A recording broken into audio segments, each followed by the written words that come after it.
Understanding the third conditional in English grammar. Hello, English learners.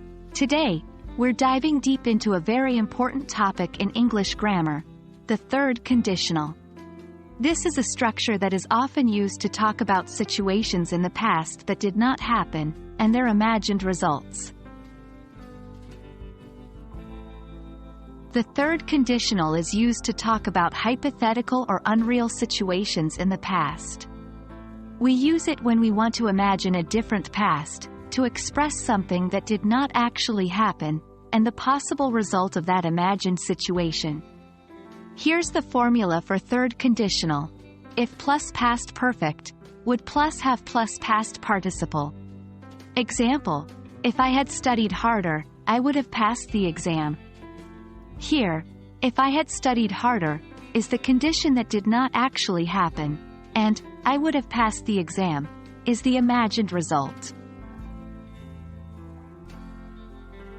The third conditional is made up of two parts: the if clause, the condition, and the main clause, the result.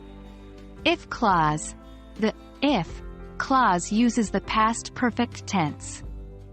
It begins with if, followed by the subject, had, and the past participle of the verb. Main clause. The main clause uses would, could, or might, followed by have, and the past participle of the verb. Example: if she had seen the sign, she wouldn't have parked there. Remember, you can swap the order of the sentences. The meaning remains the same. Example: she wouldn't have parked there if she had seen the sign.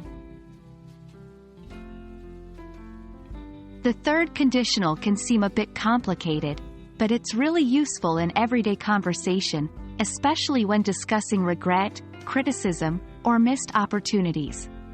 Example: if he hadn't forgotten his wallet, we could have caught the bus. Don't be discouraged if you find the third conditional a bit challenging at first. With practice, it will become more natural.